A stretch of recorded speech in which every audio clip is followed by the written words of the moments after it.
Hello everyone, আজকে আমি তোমাদের সাথে একটা মিনি ব্লগ শেয়ার করব। এটা গিয়েছিলাম আজকে আমাদের লোকাল মার্কেটে। সেই লোকাল মার্কেটের এক সাইডে সেকেন্ড হ্যান্ড মার্কেট রয়েছে। ওই সেকেন্ড হ্যান্ড মার্কেটে অনেক রকমের পুরাতন জিনিসপত্র বিক্রি হয়, অ্যান্টিক্সের জিনিসপত্র পাওয়া যায়, কাঠের বিভিন্ন আসবাবপত্র, চিনেমাটির বিভিন্ন ধরনের বাসনপত্র, ঘর সাজানোর অনেক রকমের কলসি, অনেক ধরনের বাসনপত্র, ঘর সাজানোর অনেক রকমের জিনিসপত্র পাওয়া যায়। অনেক রকমের বৌদ্ধ মূর্তি এখানে পাওয়া যায়, লাফিং বুদ্ধ, বোধিসত্ত্ব, মৈত্রী বুদ্ধ, অনেক রকমের এখানে বুদ্ধ মূর্তি দেখতে পেয়েছি।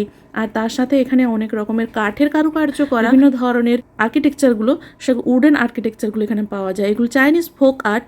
আর কি সুন্দর করে এই কারুকার্যগুলো করা, কাঠের উপরে সম্পূর্ণ কারুকার্যটা করা রয়েছে। আর তার সাথে এদিকে দেখলাম যে কিছু তরবারিও বিক্রি হচ্ছে, যেগুলোর কাঠের খোলসগুলো বাইরে থেকে দেখতে কি সুন্দর লাগছে। আর এগুলো দেখলাম চিনেমাটির টিপট, এত সুন্দর কিউট দেখতে লাগছে, মানে কি বলবো। আর এই চিনেমাটির এই ধরনের যে ঘর সাজানোর যে ফ্লাওয়ার ভাসগুলো দেখে জাস্ট মন ভরে যাচ্ছে। খুব সুন্দর এর কারুকার্যগুলো, বিশেষ করে এর গায়ের যে কালারগুলো না এত সুন্দর লাগছে, মন ভরে যাচ্ছে, যে কাউকে আকৃষ্ট করবে। আর দেখতে পেলাম কাঠের আরো অনেক রকমের জিনিসপত্র, এই পুরাতন জাহাজ, এগুলো সব বিভিন্ন ধরনের বড় বড় বাড়িতে এগুলো ঘর সাজানোর জন্য ব্যবহার করা হয়ে থাকে। কাঠের অনেক রকমের আসবাবপত্র এখানে বিক্রি হচ্ছিল। আর দেখলাম আরেকটা খুব সুন্দর এই পেতলের বুদ্ধ, শয়নরত বুদ্ধ।